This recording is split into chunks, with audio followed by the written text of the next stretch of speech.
So this workshop, Search Marketing, What Every Business Should Know, is actually a crystallization of knowledge required for every business to market in Google itself. So this workshop is brought to you by Immacity in collaboration with the Safra Digital Media Club and the Photography Club. So a short introduction about Immacity here. So Immacity, we are a WSQ approved training organization, and we've been around for 6 years. So besides myself here, Kelvin, I'll introduce myself further in the next few slides. My partner Eng Yao, who's here, is also the founder of this training company. And besides, we train a lot of curriculum related to digital marketing, including Google, Facebook, social media content, and Google Analytics, and so basically the full spectrum of digital marketing related courses. And we are also IBF accredited. Our courses are also NTUC UTEP approved. So a bit about the Safra Digital Media Club. So Safra Digital Media Club is basically a community of interested members who share the know-hows about social media, digital marketing, right? Content creation, and they also run a series of workshops, this being part of it. So if you are keen to explore more about Safra Digital Media Club and how to go about joining them, they are quite a lively group, I must say. You can scan the QR code to visit their webpage and understand more about their activities and upcoming events. So if I'm not wrong, they do have a full series of digital marketing and other content available for you to pick up, right? So it's hard to find such a close-knit group of digital marketing enthusiasts. So if you are a small business, home business, entrepreneur, right, do consider joining this club and have a look at what they can offer and the content sharing, knowledge sharing by the folks in the community. Right, our partner for this workshop, Vivify. So they are a telco in Singapore. And as part of this series of our workshop digital accelerator program, you see a top over here. So they've given this promo code. Just use Immacity during checkout, right, at their website, and you can get $5 off their Vivify share plan. Right, remember it's you can apply the coupon at the checkout only. Okay.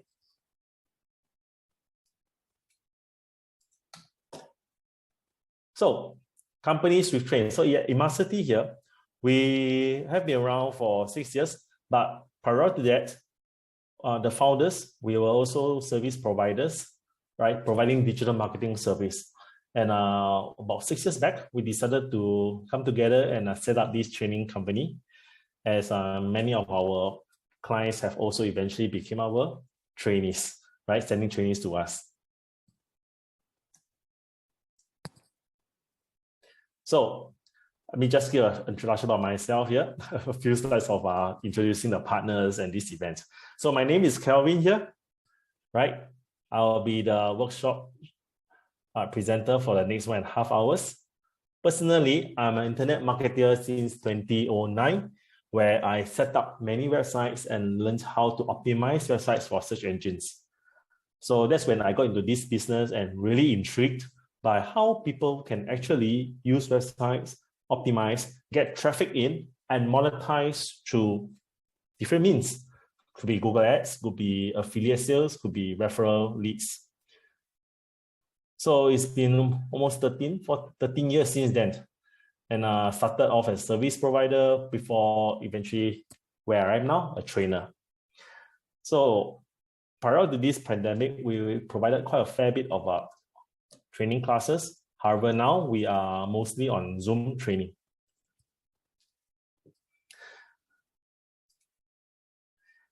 By the way, folks, during the workshop, if you have any questions, right, to ask about the content, the slide I'm presenting at the moment, feel free and you must do it, right, to try out the Q&A section, because I will pick out all the questions to answer over there. All right. So I can see that you're quite a responsive, right, group here. Thank you for that. So feel free, because you don't get many opportunities to have this ask me anything session, right, on top of a workshop here. So if you have any uncertainty, hearsay, myths that you want to understand about search marketing in Google specifically, just place them in the Q&A session, right? I will pick out and answer them along the workshop or at the end of it. Yeah. So the objective that we want to cover in the next 1 hour plus. So first, I will introduce you to search marketing, just to briefly understand the background of search marketing, all right? And before we dive in deeper into marketing in Google through the 3 main channels. So let me do an annotation here. So I do a lot of annotation in my workshop, right? So that's my training: search ads, display ads, and of course, SEO. And finally, we end off with Google Business. So if you could see that these 4 channels are basically the 101 of how a business should market itself within Google. So I'll share with you the broad overview of each key channel, right? And how you should be using them to your benefit.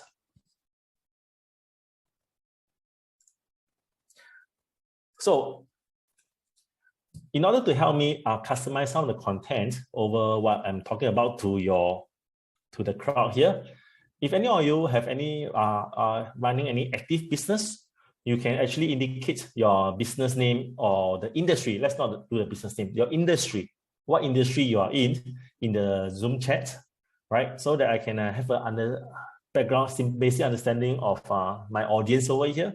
What are you involved in? Then when I'm doing some examples during the workshop, I can actually use that, right? So it's more relevant to you, right? Instead of me picking out a random business.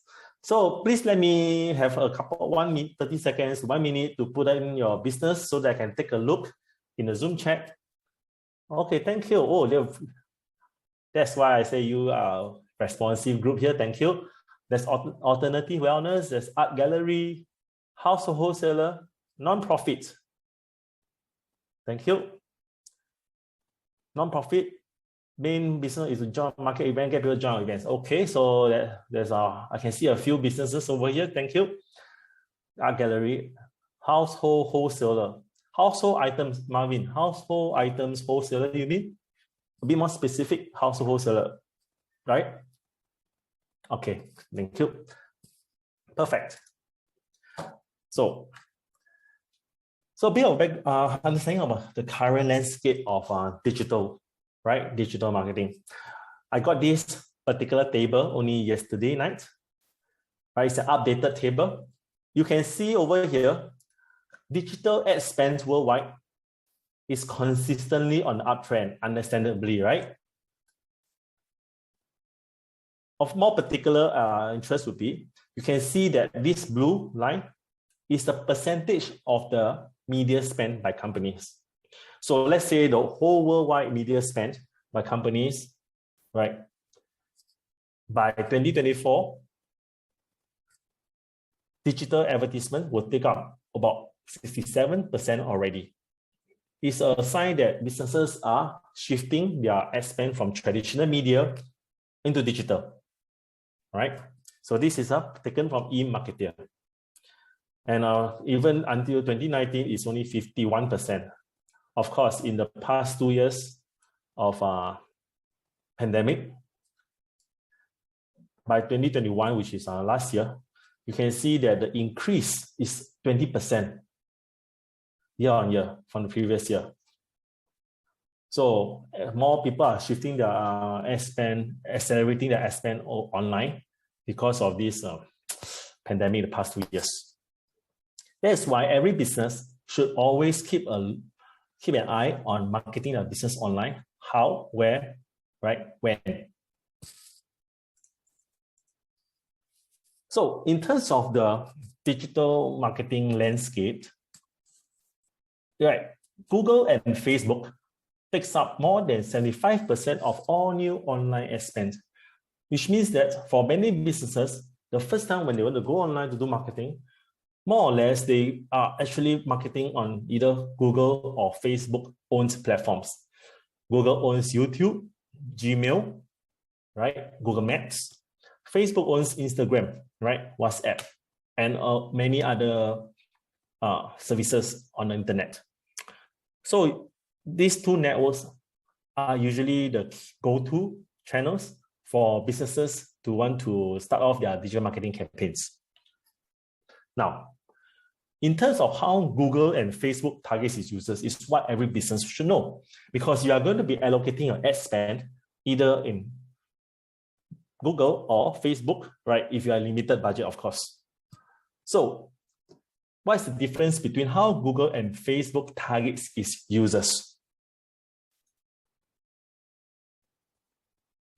Right? What's the difference between how Google and Facebook targets its users? Because you are going to be an advertiser, right? You're going to be marketing your business in Google and Facebook, right? So first, Google targets by intent, search intent to be exact.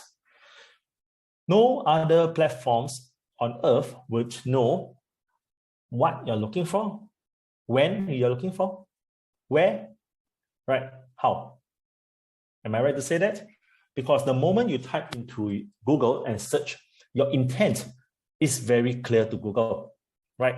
And because of that, Google will be able to display to you relevant ads that aligns with your intent. And that will have a very high possibility of conversion from the user. Hence, Google, ever since they introduced Google Ads, right?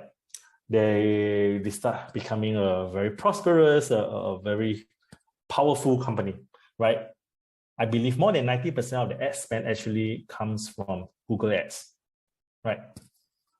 And how about Facebook, right? If Google targets by intent, Facebook targets by what we deem as the other letter I. Interest. Of course, everyone, Facebook knows the social graph of all its users, who you like, right? Who you follow, right? Which video you view, right? And which one video you stay there longer to engage with it, community you're in, where you check in. So Facebook knows your social graph very well. And because of that, it extrapolates the user behavior and be able to show you relevant ads according to your lifestyle. Okay, if Google knows what you are looking for and display relevant ads that targets your intent, Facebook would know your social graph and show you ads that aligns with your life, your lifestyle, and your social activities, of course. Okay, I see the first few questions coming in the Q&A. Great. So I will pick up every time I have a small little break in between. All right, thank you. Keep it coming, guys. Well done. So why search matters? Would you all be able to recognize these two gentlemen over here? Right, of course, they are the founders of Google, Sergey Brin and Larry Page. Google was founded in 1998 off of Stanford, this master's thesis, if I'm not wrong.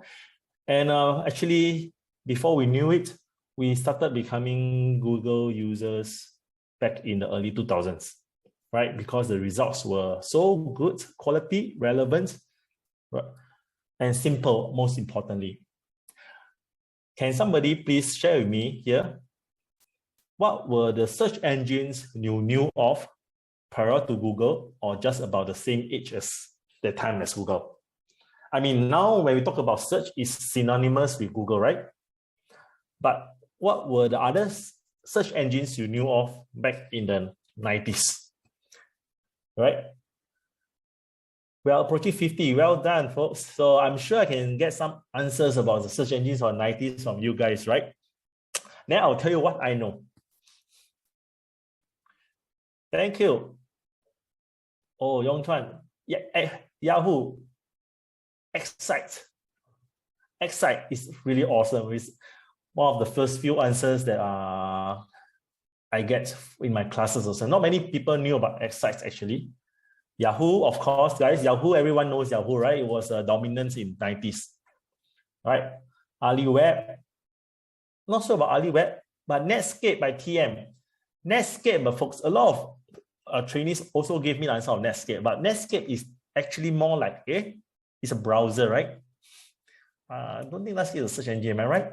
So Netscape is a browser that popularized the concept of tabbed browsing. So the tab browsing that we know of now, that you open many tabs in your browser, right?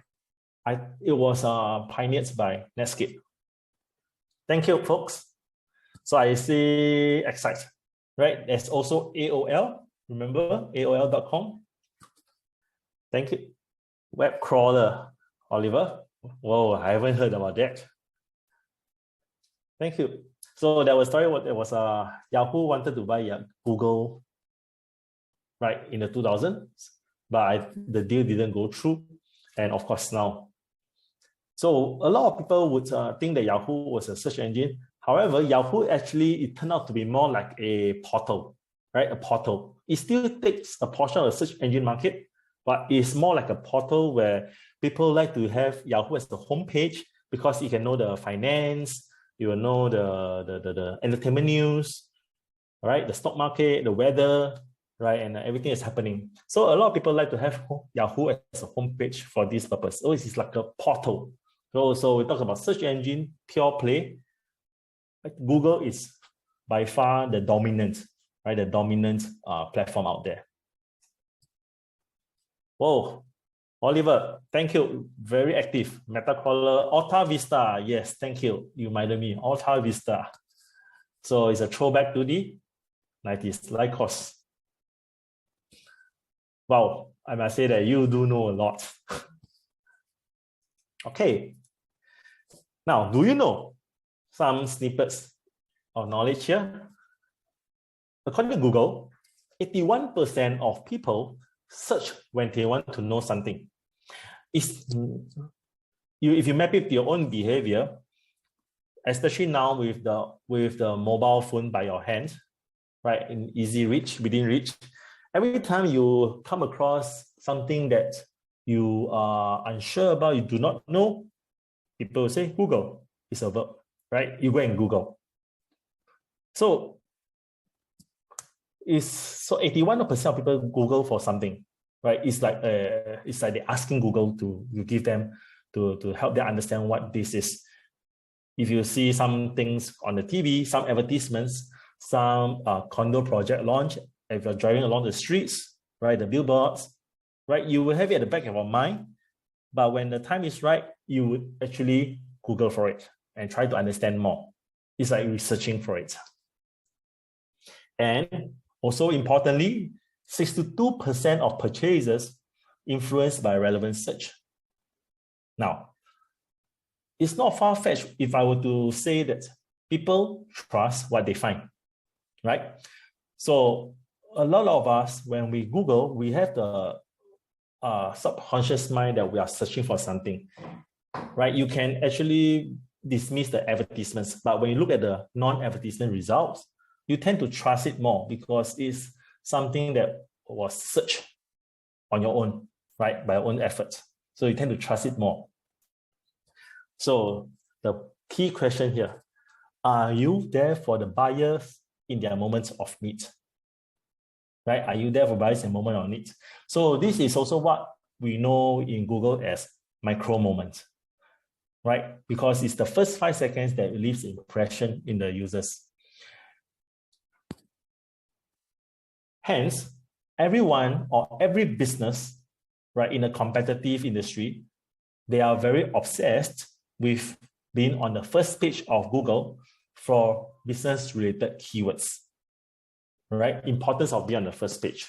So if you see here, the first 3 places takes up about 60 to 70% of the traffic.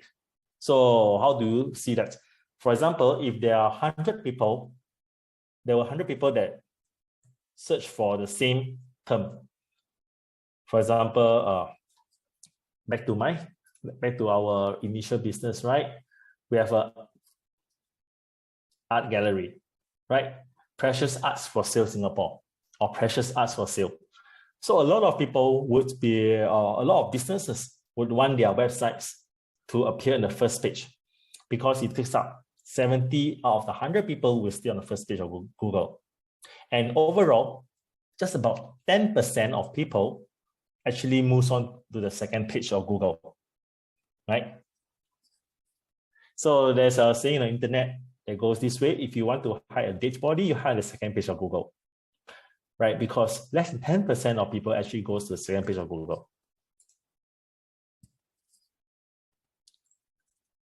So let me just take a look at the Q&A before I show you a video, right?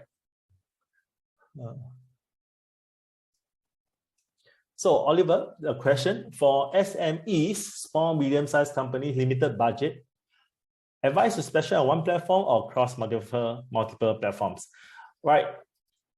Personally, we have also actually worked with many small, medium-sized companies over the years. So many businesses of this size, SMEs, their focus is only on one thing: sales, right? Revenue or lead generation, leads. So in this case, with the limited budget, right? Typically, most SMEs would go for search advertisement, because with this limited budget, they need to find the most focused audience that wants their products or services. Okay, so typically I would advise search.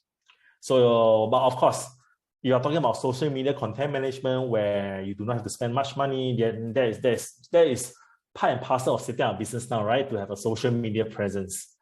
But if you were to be looking at spending money on campaigns, typically SMEs will start from search ads or search campaigns or SEO, which I'll talk about later. Right. Is a choice of platform, product, or service dependent? No.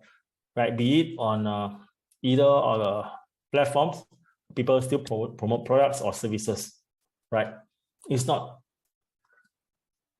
that, well, Facebook is suitable for service and product, whereas Google is not. Not really. Okay, let's move on. So folks, I'll show you a short video on how search works. It's an old video, but it's still relevant in today's context. Okay. Okay.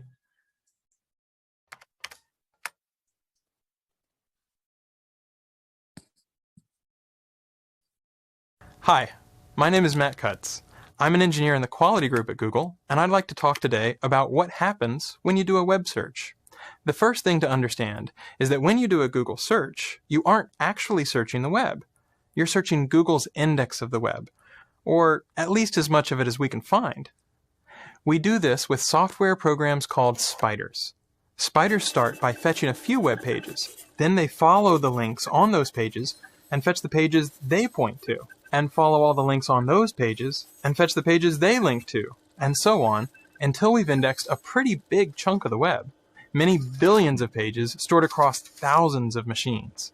Now, suppose I want to know how fast a cheetah can run. I type in my search, say cheetah running speed, and hit return. Our software searches our index to find every page that includes those search terms. In this case, there are hundreds of thousands of possible results. How does Google decide which few documents I really want?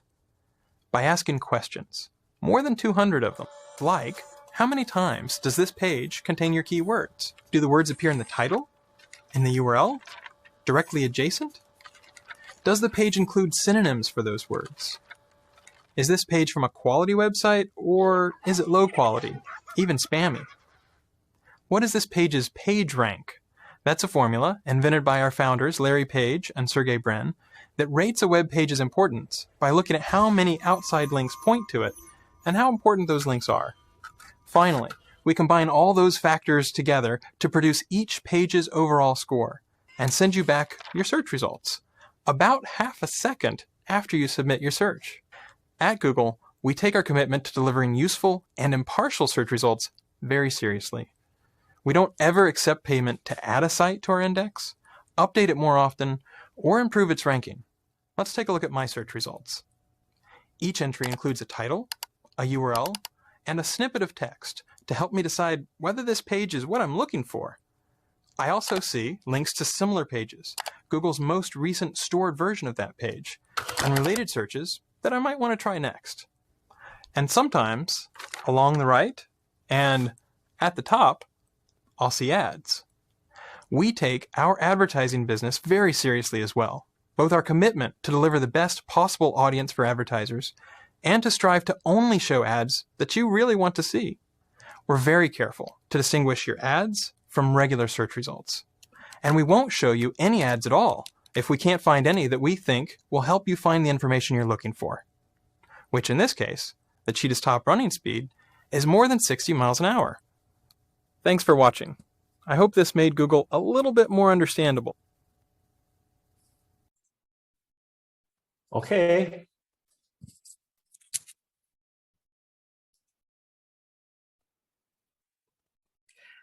All right, so folks, there's a short video about how search works.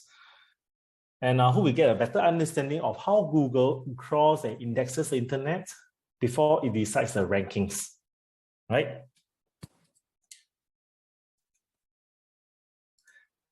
So what happens when we do a Google search? Whenever we do a Google search at the top over here, the keyword, right? Two processes happen. First, you will see this ad label, right? Ads here,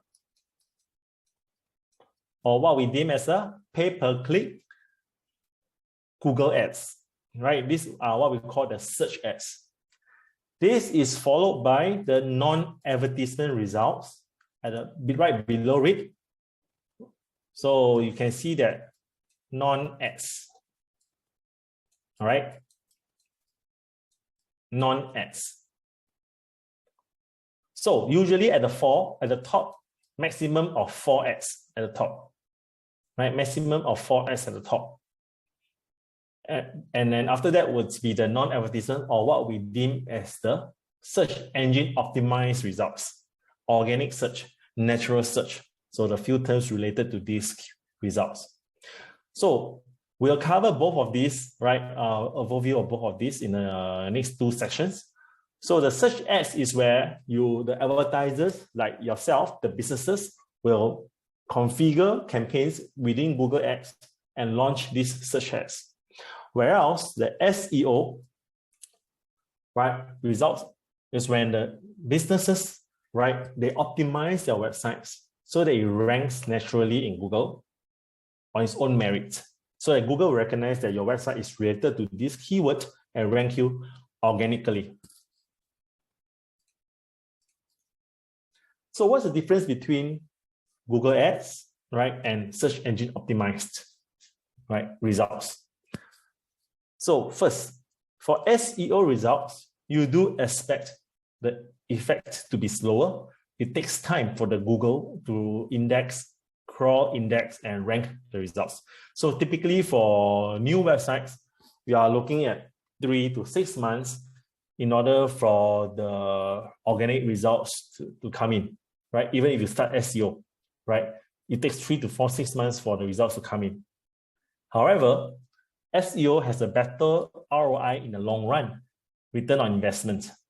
Because once you are ranked organically, right, your ranks typically will stay there, meaning that Google will once recognize your website for this particular keyword.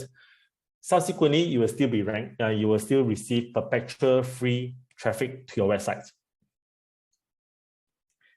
Just now I was talking, people trust what they find, right? So if you are to rank organically, people also trust organic results. And effects still present after spending stuff. That's when after you have spent your resources to do SEO, right? Once you are ranked, you will tend to stay there. Okay. How about Google Ads? Google Ads paid traffic. So basically you configure a campaign, you pay Google, pay per click. So every click on the result, right, you are paying Google for each click equivalent to 1 visitor to your website. Okay, it's immediate result, right? Immediate result, meaning that when you configure the campaign, right, it goes live, right, within half a day once it's approved.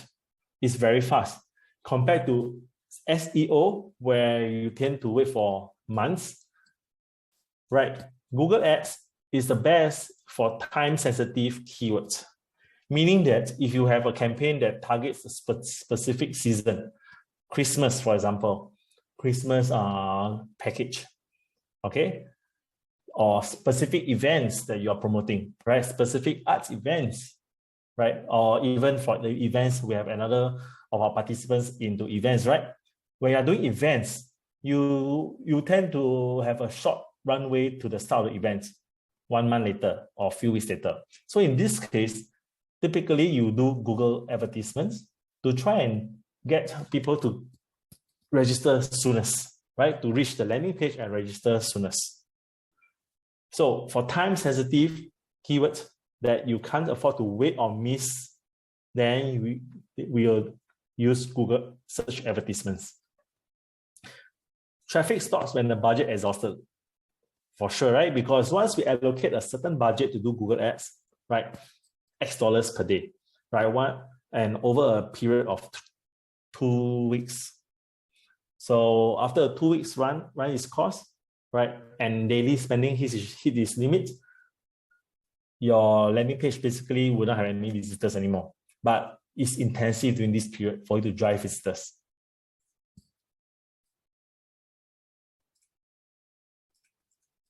Okay, now let's start first with Google Search Ads. Right.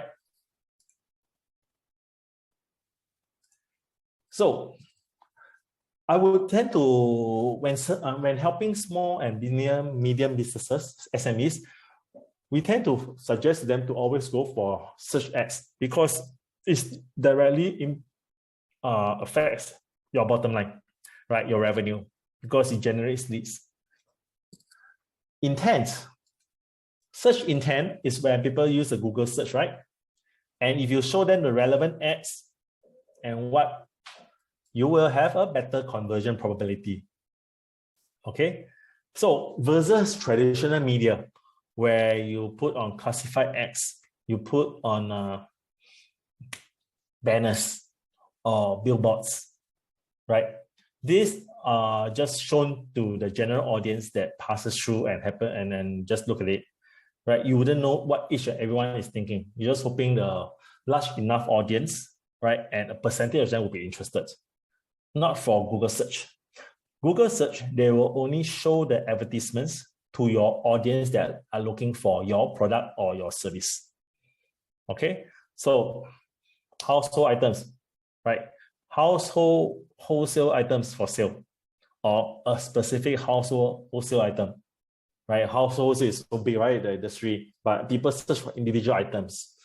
Then you say that there's a broomstick for sale.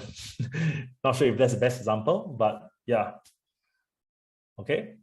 Ironing boards for sale online. And if you show them advertisements, right, best branded ironing boards on sale, right, starting from $29.90. So people who are searching for iron boards, if the intent is there, they click on the ad and they look at the product. Well, naturally, they have a higher tendency to take a further action. Okay, so if you're doing on Google Ads, right, Google Ads Network, so there's a search ads, which you saw just now, the ads over here at the top. Whenever you do a Google search, right, whenever you do a Google search, you see these ads. The other network, right, that you would use Google Ads for is the display network, right? Or what we call the GDN. Okay, through GDN, you place banners on third-party websites, right? You place the banners on third-party websites. So it works the same like the billboards and the banners you see on the shopping center and the bus stops and all this. So Google also has that part of the business, of course. But of course, search network contributes the most to revenue. But Google also partners third parties out there. Used to be Chinese Asia, right? Asia One, and many other small publishers. So, or they are the internet marketers, right? If you call it. So last time when we were internet marketers, we will also have a website and we grab advertisements from Google and we join the publisher network. So we become another channel for Google to distribute their ads, right? So Google will place ads in this third party also to drive audience to the landing page.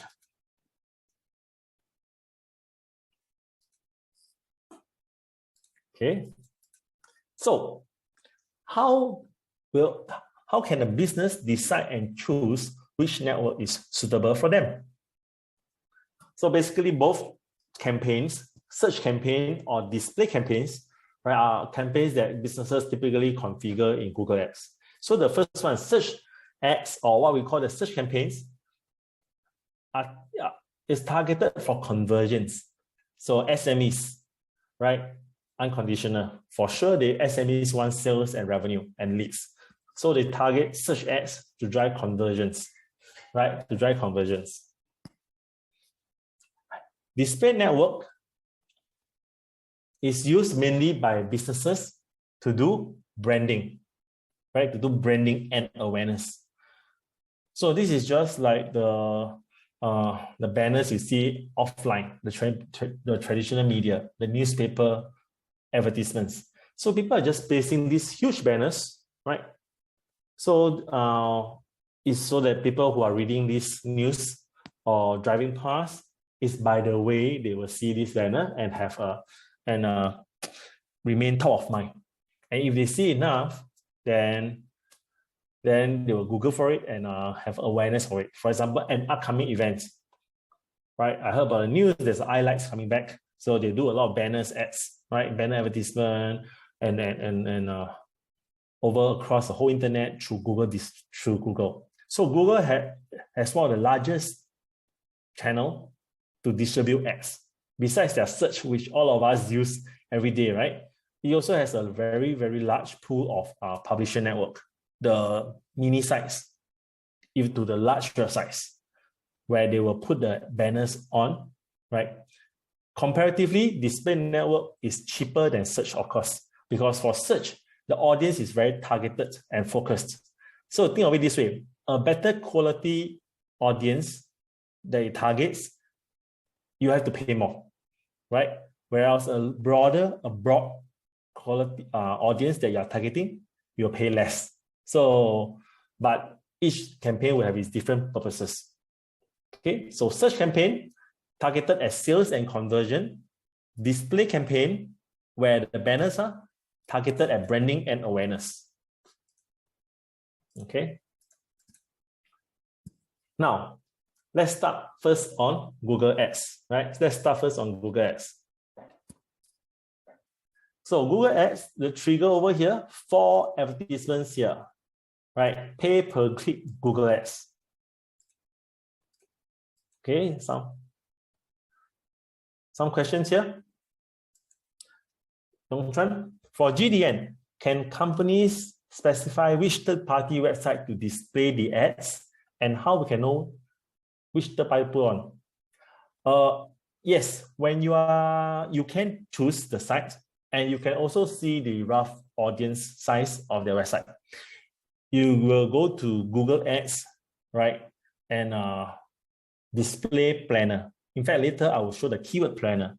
So over there in display planner, you can actually cherry pick, right, which websites you want to put your specific sites that you want to put your banners on. But of course, if you choose any specific sites, then there can be an auction, then you pay slightly more. Okay. Or you can choose by interest, where it's a broad group of websites that belong to a certain interest, for example, arts, right? Arts interest. Then a lot of websites that Google will crawl and understand and say it's related to the arts industry, they will also put your banners over there.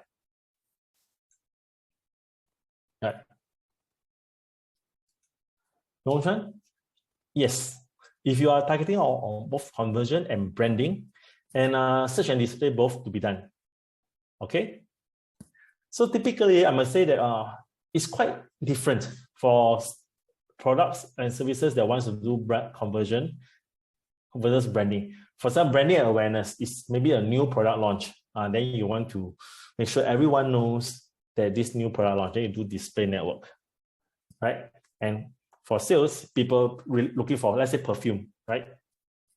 New perfume on sale. Then people will see, oh, what's the search ads also. So you can do both. Okay. So Oliver, could you expand on this, please? Or expand on your question over here, please? Right. Not so sure if you're asking a question or making a statement. Thank you. Okay.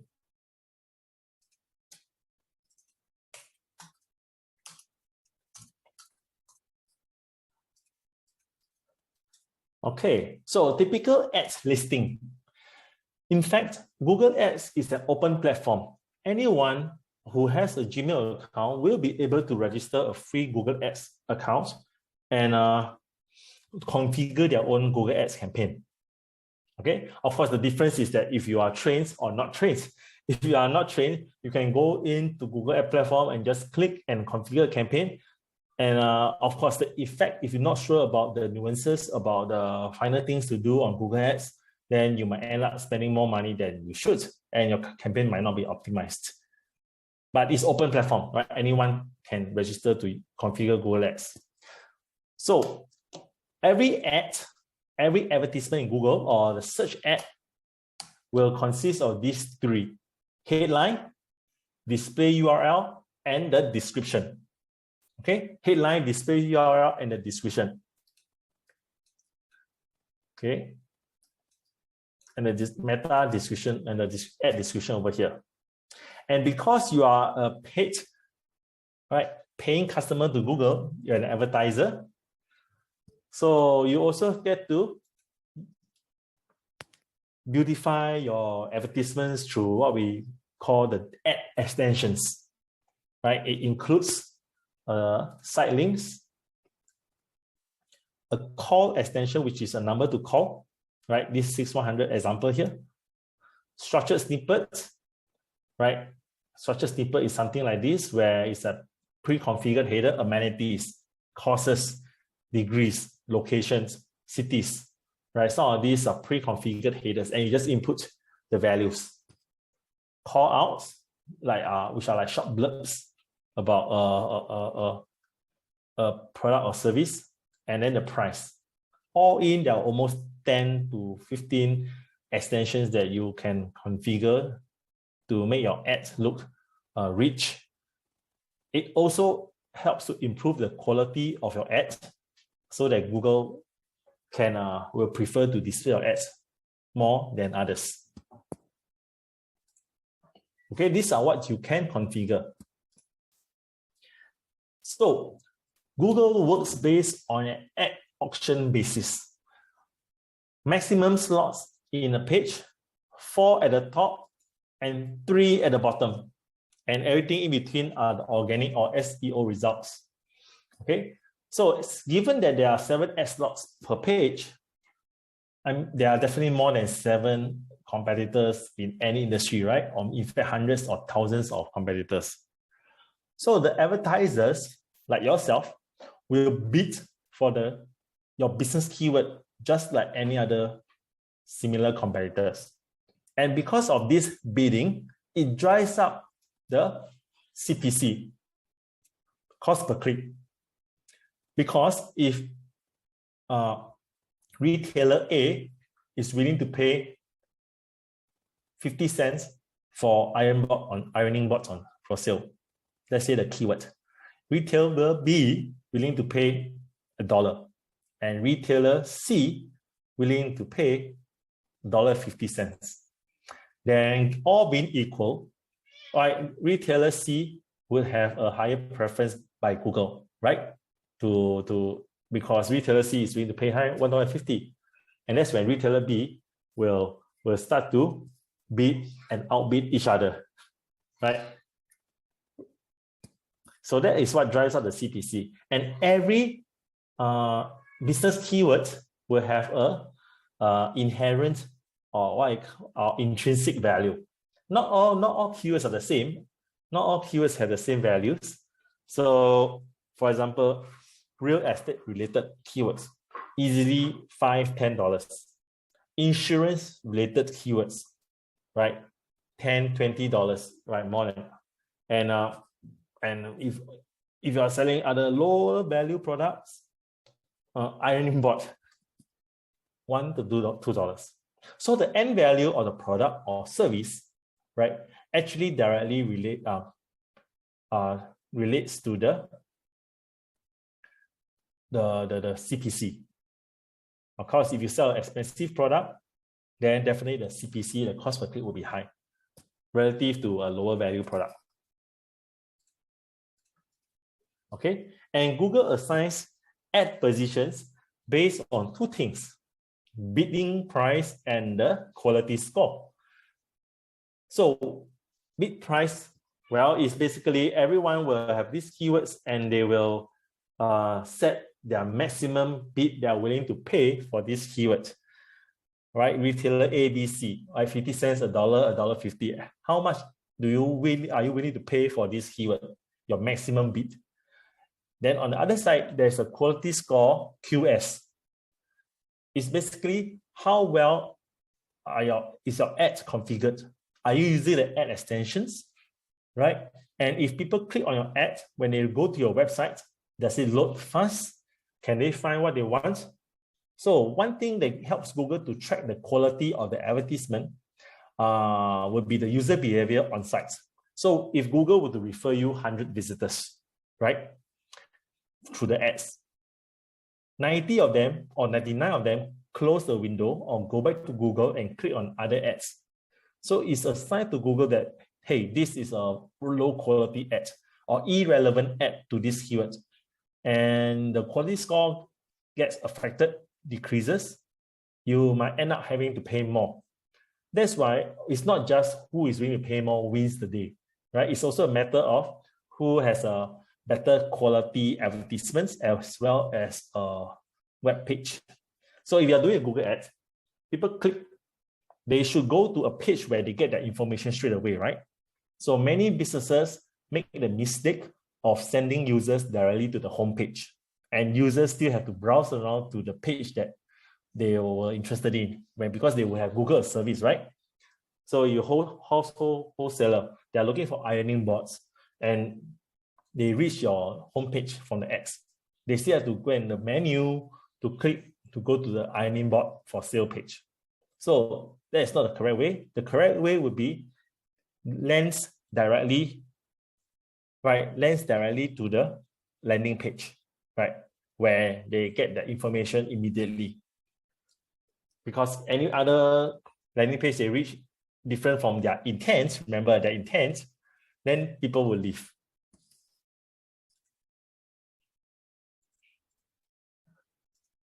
So that's search ad. How about display advertisements? Right, this is a short one because display banners is really reserved for deep pocket advertisers, right? Governments, MNCs, right? Governments will be for any initiative, the government initiatives that they want the whole of Singapore to understand, right? And be aware. Then they will do a lot of branding awareness campaign in YouTube, in banners. They are using banners in Chinese Asia. Okay. And for MNCs will be, for example, a developer will have a new condominium launch. Then they will do banner ads all over the place, right? To let people know there's a new condo being launched. Right, mainly used for branding. So when you're doing a banner advertisements on Google Ads, so these are the standard banner sizes, hasn't changed since day one. And you can get the banners done in third-party websites, such as this, right? Fiverr.com or Upwork, where they are a marketplace for where vendors will bid for work, or you can assign your work. at a very nominal fee, right? Get them to design banners. The other preferred banners to use will be the responsive ad banners for display campaigns. So what are these? You just need to have one image, right? And Google Display Ads will help you use the image for all different dimensions, as well as adding text to the image. Personally, I do like this mode, using responsive ad banners, because it reduces the amount of effort required. You only need one image, the hero image. You need one hero image to be used, and you just configure the ads, right? Write the ads. And it's faster to launch also. Now, doing advertisements, right? Many SMEs would engage marketing agencies, right? They engage marketing agencies. So I'm not so sure if any of you have actually approached marketing agencies to quote for digital marketing campaigns, right? For digital marketing campaigns. So I will share with you some of the costing, the rough ballpark costing I know. First, when you are trying to engage digital marketing agencies to launch a Google Ads campaign, typically there is a setup fee, right? Which is in this range of $800,000 thereabouts, a setup fee. And they would also charge a running management fee of 10 to 25% of your ad spend, right? Do note, you haven't started actually spending in Google yet. So it's just the setup fee and the management fee. So management fee is an ongoing monthly fee. So let's say you have an advertisement budget to spend in Google of $5,000 monthly. So your total service fee, right, would be, right, $5,300 plus the $5,000 that you intend to spend. So it's $6,300. Because of the $5,000, setup fee is $800 minimum, and there's a, let's say, a 10%, right, 10% of ad spend. So the setup fee is one time in the beginning, and subsequently from second month onwards, second month, third month, fourth month onwards, you are just paying 5,000 plus 500, which is 5,500. It's like your ad spend plus the service fee. Okay. So there's a agency, what typical agencies charge right now, to help you launch campaigns in Google.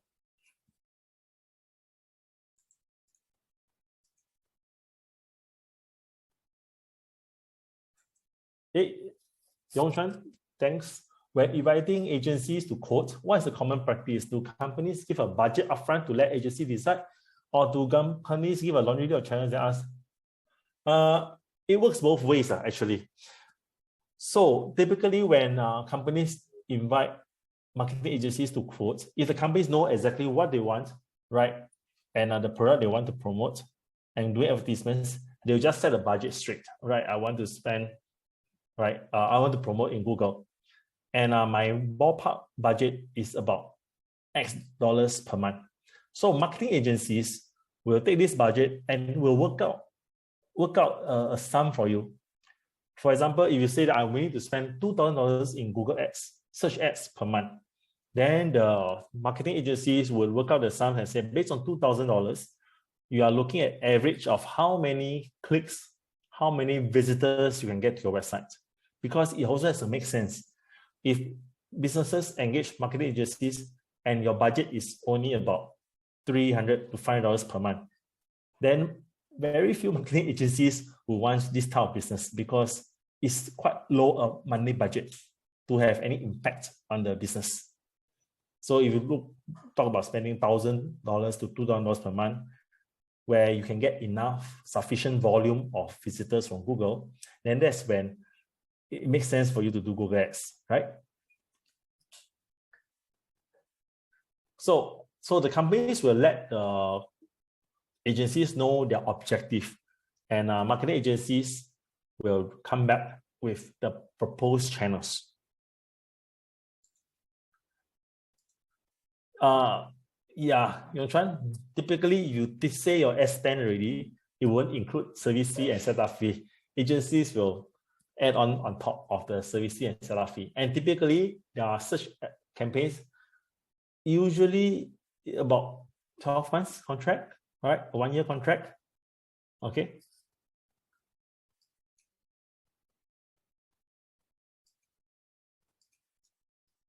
Okay, so folks, now we go into keyword planner. We're talking about budgeting, right? Yongchuan, just nice, the timing was right. How to use the Google Keyword Planner to check out the average cost per click of a business keyword. So that's when I need to show you another web page here. So first, folks, sorry, ads.google.com. This is where any businesses, individual, right, can launch Google Ad campaign. So I also put the link in the, sorry, it's not www, it's ads.google.com, right? Any individuals can configure their own Google Ads campaign. Okay. So this is a Google Ad dashboard, right? Google advertisement dashboard. So in the Google Ad dashboard, once you are in, right, there is a tools and settings. And on the left here, there's a keyword planner, right? Keyword planner under the planning tab.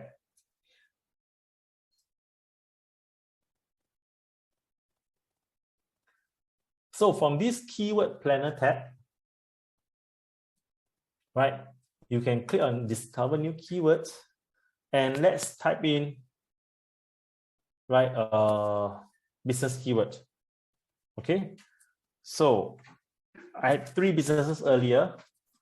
So I had art gallery, I had house items, I had non-profit organizations doing events. So the third one is harder to find out your business keyword, but for the first 2, yeah, art gallery, right? Let me see what comes back, right? Anyone who has other businesses, you can put it in the Zoom chat. I can also search and share with you the results. Just put your business in the Zoom chat, please. Any other businesses? So I had a few so far. So art gallery over here. All right, so let me zoom in a bit. So folks, over here, art gallery.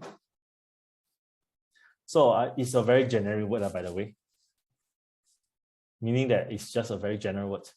So art gallery here, you can see that the monthly searches, average monthly searches, 2004. But I want to bring your attention to this,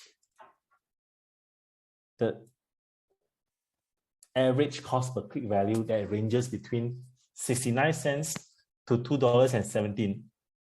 All right, try who that y'all can make see clearly. Okay, and you can see the other one below, art exhibition or buy art online, 99 cents to $2.90. Okay, virtual art gallery, 63 cents to $1.40. So these are all values corresponding to each keyword, right? So all these are your keywords value. All these are your keywords value, right? Keywords are corresponding to the value, to the CPC, right? Keywords corresponding to the CPC, like cost per click value. Okay, and if you have other business keywords that have other value, alternative wellness.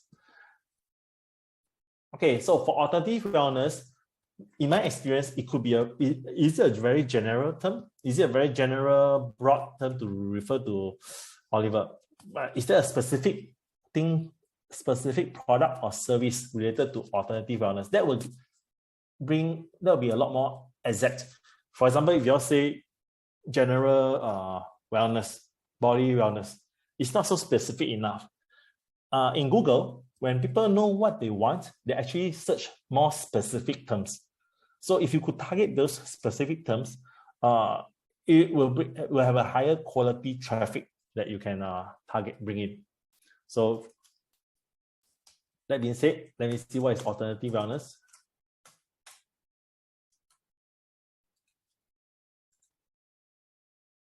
So every keyword has a value, right? Okay.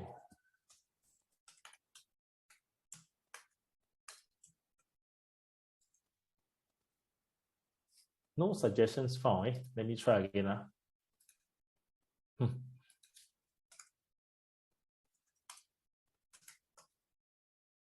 As well as the same, folks, for the beauty products.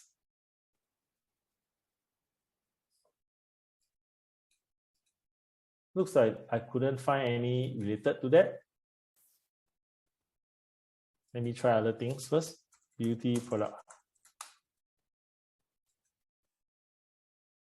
Okay, so alternative wellness is not easy to find the keywords. For that, not so sure why. Maria, that's one. Intermittent fasting is a good one. So for beauty products, let's start with this first. Similarly, for the telecommunication, right? TM. Telecommunication is a very broad term. So if I could advise, in fact, what we are doing this exercise is very good because it helps you, is for me to help you understand how deep do you go. For example, if you're in this telco business, you do not just put telecommunication because it's too broad. In fact, it's to your advantage if you go one level deeper, which aspect of telecommunication service or product you are providing. Go down to that level instead of a broad industry reference only. Okay, thank you, Marvin. You are getting there. Spin mop. Spin mop. Yeah. Pauline, very nice. Jet roller. So guys, you are getting there. Very well, very good. Well done. So spin mop. Mop. P. Nice.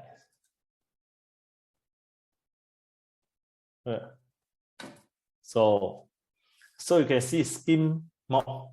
The price of it, 12 cents to 52 cents. It's not an expensive item, right? So that's why you do expect the cost per click to be in the less than $1. Spin mop plus bucket. Best spin mop is also a very popular keyword because people like to Google for best, right? This is interesting. As an internet marketer, we tend to target spin a lot, best a lot. So useful keyword to target also for SEO, right? Especially for product. A lot of people like to search for best this, best that, you know. So especially for products. So if it is a possible keyword you can target as part of your ad campaign also. Okay. So I saw just now there was a jet roller. Interesting. Let me see. Jet roller. Face roller. Okay, great. So jet roller, 30 cents to $1.22, right? Jet roller benefits. Face jet roller, right? Jet roller before after. So all these keyword ideas, folks, are very useful. All these keyword ideas, right? Keyword ideas help, right? Help you understand what your audience are searching.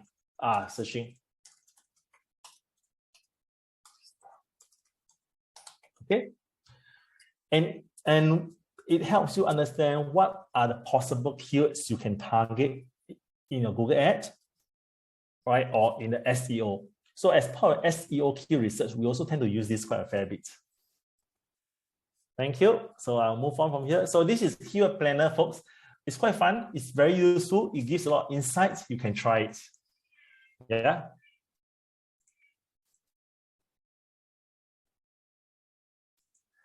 Yongchuan, yes, if you don't win the bid, your ad doesn't go out. Right, you're right. So that's why your bid must match the value, right? If your bid is too low, that's outside the range. For example, JIT roller is 32 cents to $1. And if you bid only 20 cents for it, maximum bid, Google will let you know that your bid is too low, and you have to up your bid in order to have a chance of being displayed. Yeah. Thank you. All right, guys, let's move on. That concludes the advertisement part. Now let's move on to search SEO, right? SEO is also a quick one, right? So here you have the organic results. So this is my bread and butter, by the way. I started off providing SEO services for businesses. So it's still inside me to be very involved in this topic that I hold close to myself. So SEO makes your website searchable. And the most attractive thing about doing this, you get free visitors to your website, organic. So it means that Google recognizes your website ranking on its own merit. So you are getting free visitors to your website without having to pay for every one of them, unlike pay per click, right? Of course, if you can rank well in organic results, it's like the holy grail of search marketing because they are perpetually received for free traffic. But don't get a misconception, guys. You get free traffic, but in order to do SEO, you also spend a lot of money to do SEO research resources. It's just that in Google Ads, you pay Google, right? You do campaigns, you pay Google. But when you're doing SEOs, you're spending resources, you are paying vendors, you are spending time to do SEO. So it's just spending resources on different things, right? Google ranks a web page, right, by applying over 200 ranking factors. This is also their ranking algorithm, which is proprietary. Okay, now to gain high rankings in search, right, it is a combination of on-site and off-site SEO, right? Both on-site and off-site SEO. So what exactly is on-site and off-site SEO? Okay, on-site and off-site SEO. So on-site SEO, first, is the technique to optimize the elements on the website to send the right keyword signals to search engines. Okay, it's what you apply to your website, right? So that when Google visits and crawls your website, it can bring the relevant information back to the index or the database. It's also about good user experience. Okay.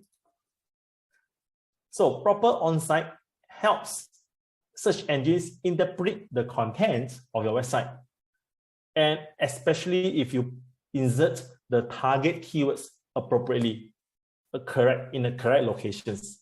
So they will know that they visit the page, oh, it's about JIT roller, it's about spin mops for sale, right?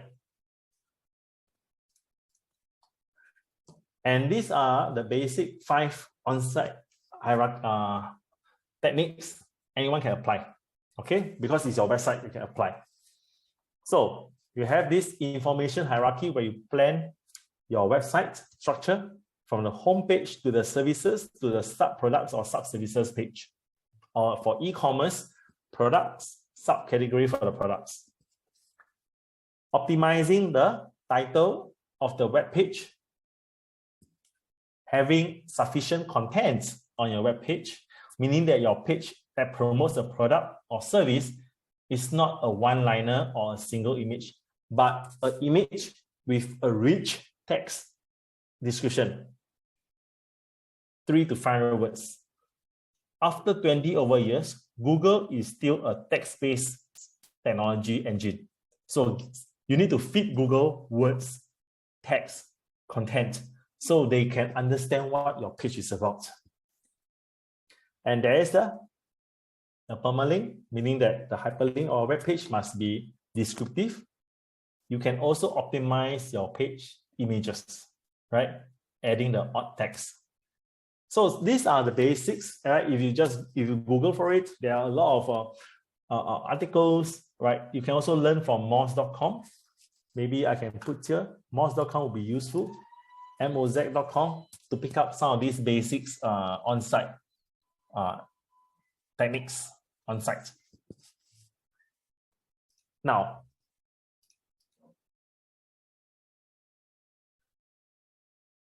yeah, Yongchuan, you won't be charged if your ads don't go up. Yeah, right. Now, anyone can apply on-site. However, the key difference comes in for the off-site SEO. When the off-site SEO is the actions taken outside a website to influence its position in search rankings. And according to Moz, off-site related factors, more than 50% of the ranking factor weightage. A lot of how a website ranks is influenced by what happens outside the website.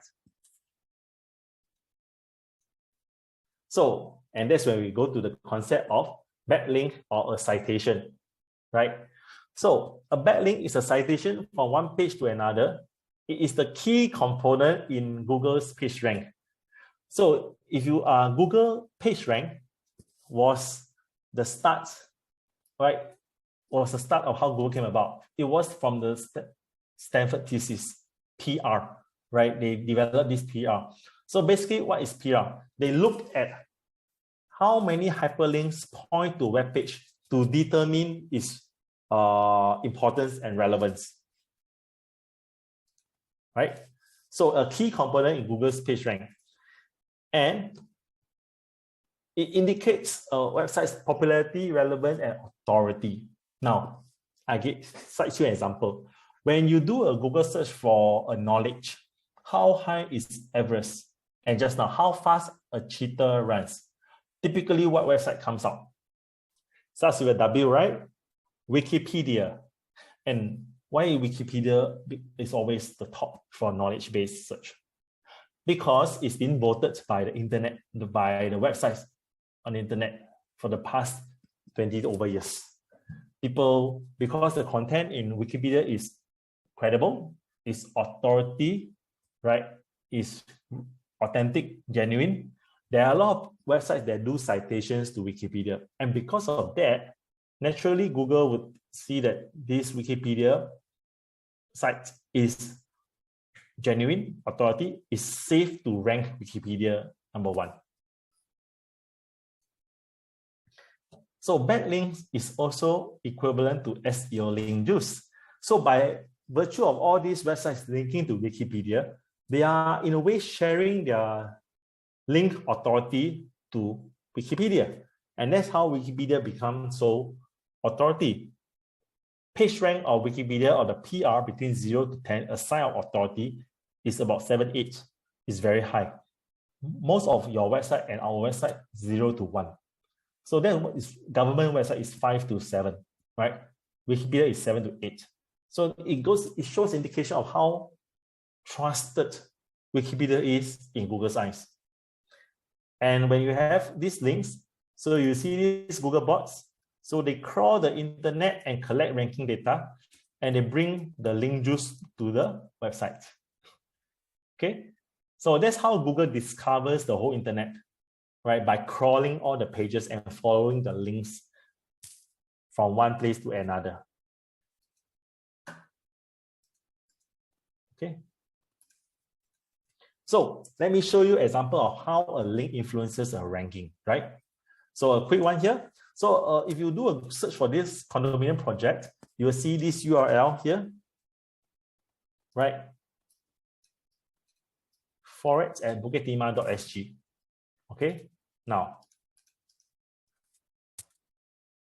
this website is the top 3 for this condominium keywords, right?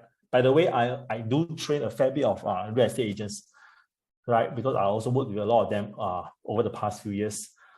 And I train a lot about related to real estate and property. Okay, so there you see over here, this is the money keyword, and this is number one, right? Now, let me show you an example of a link that this site has. So over here, a third-party website, right? A third-party website. And if I were to scroll down, do you see this hyperlink here? Right. Example of a link on third-party website.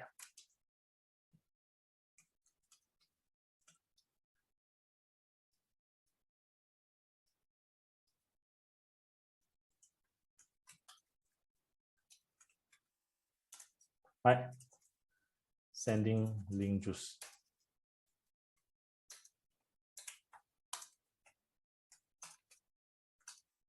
Okay, this is just one example. So if I were to click on that, it will bring me to the money website, which is the project, which is the website that gets ranked. And if I were to see the other sites here, a third-party website again, security.org.sg. And in between here, I see there's a FORETT here. I click, where do I go? It goes to the money website. So you can see that these are just a sampling of external websites pointing to one website, right? There are many of it. And all these are done in a bid to help the website rank well. So off-site link management is also quite important when you engage SEO vendors, right? Off-site link management. So this hyperlinks is like a sign of, it's a vote. We look at every backlink or a citation from a website to another like a vote of confidence. It's only when you link to a web page, means that you trust the web page, and Google takes into account this trust very seriously, right? That's how it became the number one search engine. Because if there are sufficient votes, sufficient links to this web page, Google would have the mind to think that since there are so much interest and many good quality citations to the site, it should be useful and relevant for this keyword. And I'm going to rank you well, right? I'm going to rank you well. So Google takes a lot of all these signs, right? All these signals from the internet to rank web pages, right? So it's like it's everyone votes, right? The most votes win. So it's not just the quantity, I must emphasize, it's also the quality of the citations. Okay, now,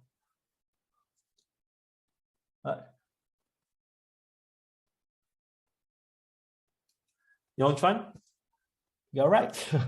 You're right. So news channels, news sites, if they are being cited, even in social media, Facebook, social media being shared, also helps in a way, promotes the links, promotes the web page authority.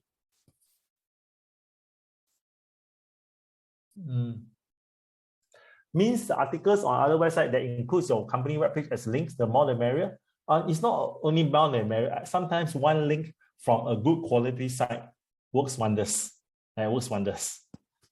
So it's not the more the merrier. Sometimes it's also, you have to use it as and when it's needed and right, not spamming. Just remember, not spamming, but use it appropriately. One good quality beats hundreds of low quality ones.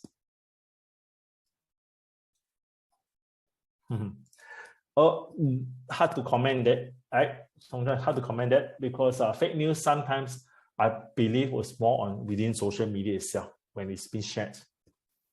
We are now talking purely on search, right? Purely on search. So guys, the last part, business profile. To complete the loop of your understanding of Google search, Google for business on Google, right? What every business should know. The last part would be Google Business Profile. So how does this help? So this is an example of Immersity. In fact, I would prefer to show you the actual one because we have a lot more reviews, and we have also, if you search for a business name, folks, you will see the branded Google Business on the right side. So you will see the reviews here, right? You'll see the reviews here, and you'll see the address, web page, right? Opening hours. And very importantly, the updates here. So if you could see, we updated here for this series of workshops. Okay, why is this useful? I'm not sure about yourself, but I do look at a company's reviews in Google before deciding if I should engage, or if for F&B restaurants, even if I would go down to the restaurant to try their food, right? It works. It's very important. In fact, if you recall, like I think last month back, I mean, people are leaving reviews in Google Business for a business in Orchard Central that it caused quite a stir on the internet, right? So businesses take reviews in Google very seriously, right? Because people nowadays, information is widely available. People want to research your business before hiring you, before buying from you. So online reviews, besides affecting rankings in the local search engines, it also attracts clicks and influence consumer purchasing decisions. Okay. Every business should actively manage their Google business profile, including replying to reviews and comments, people asking comments, right? 85% people, according to this Service Bright Local, 85% of consumers read online reviews. 90% claims that positive reviews, right, makes them feel good and safe about business. And definitely, I belong to polish 86%. Negative reviews impact my decisions to whether I should try or not try, or maybe put it off. Okay. Oh, guys, some of you are putting the Q&A inside the group chat. So I'll just answer that. Stan, how to get our links in third-party sites? Right? The question from Stan, how to get links in third-party site? Sometimes you engage SEO vendors. They might do that for you. Sometimes some of these bigger services, they own this third-party network where they help you to write an article and place a link there. Right? Or typically for businesses that don't have access, or you don't really own it, it's not a business, right? You engage credible vendors to help you optimize your website, and they tend to include helping you to place white hat strategic acceptable backlinks for you, meaning that not any other site. I mean, there are people who place backlinks in spammy websites and affects the business. So you have to find white hat and proper ethical link. Lim, you were asking, is this a paid ad? I believe you are referring to Google Business. No, Google Business is not paid, it's free. It's free of charge. Anyone with an active business can create a Google Business, even for home business owners, anyone out there, right?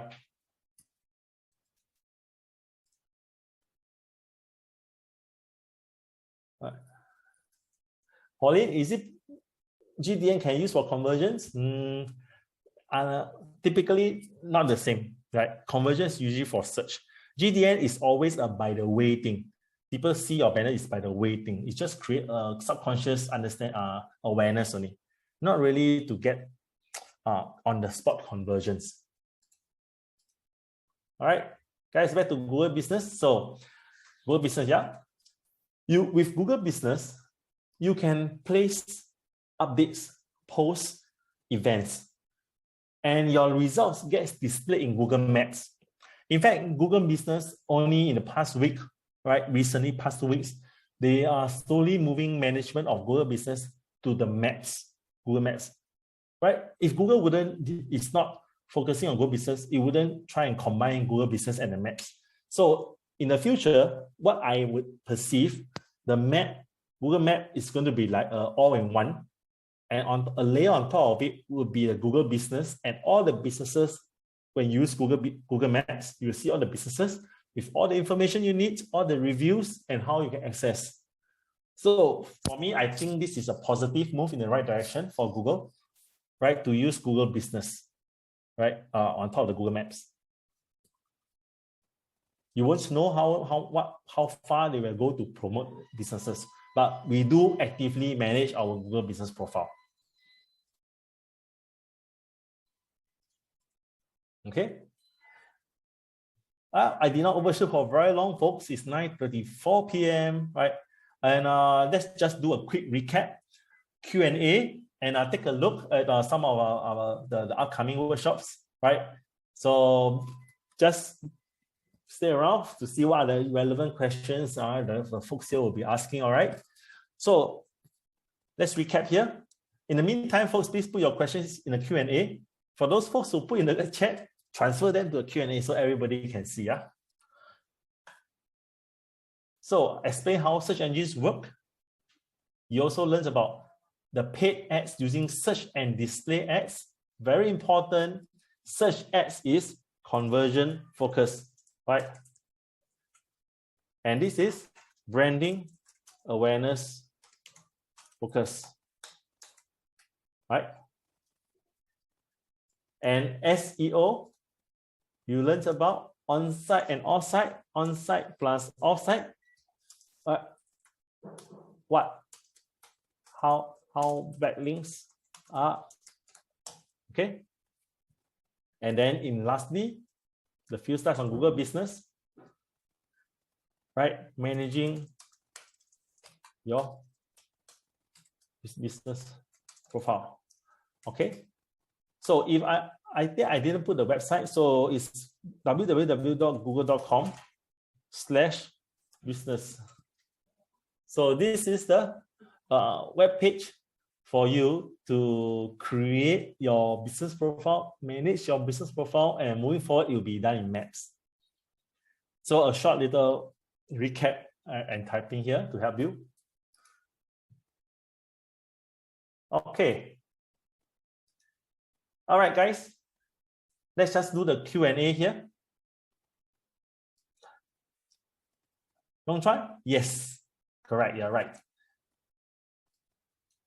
All right. The web page, yes, it is free. Go to google.com/business. Okay. Okay. So I will leave it at this page, right, folks, for you all to see this one course that we are actively running every month about e-commerce. Well, I take in the Q&A, right? So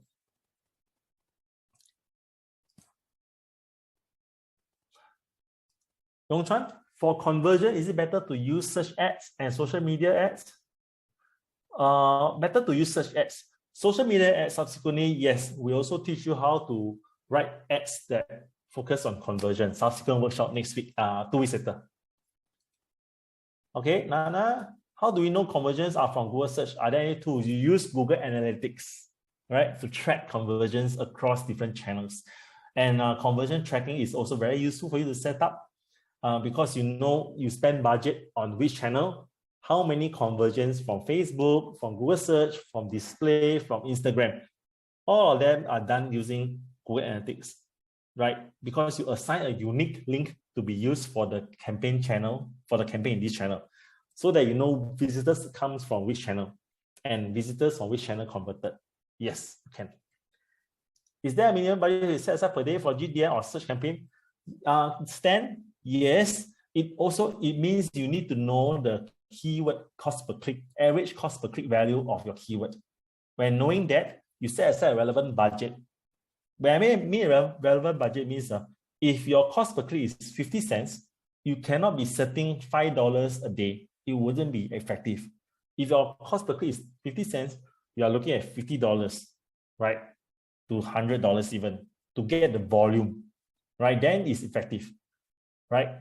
But if your cost per click is $20, some industry has that, then your per day budget cannot be $50 anymore because you get 2 visitors. You need to be like in the region of $500 to $1,000. You see this? So therefore, your budget per day depends a lot on your cost per click. Right? Maybe we'll share the recording also subsequently. Thanks, Pauline. All right, guys. So this e-commerce course covers dropshipping, where we teach individuals, right, to create websites, right? And you learn Google Ads and SEO. So it's just one page to promote our course. Yeah. So bear with me for a while. So this is WSQ course. And for people who are 40 years and above, Singaporean citizens, you have 70% subsidy, right? And for SCs and PRs, 50% subsidy, and your payable is this. So this is your amount payable. You can further offset your balance payable with SkillsFuture credit and also NTUC tab. So if you're keen or just want to understand more, you can scan this QR code here to the course page and take a quick look. Yeah.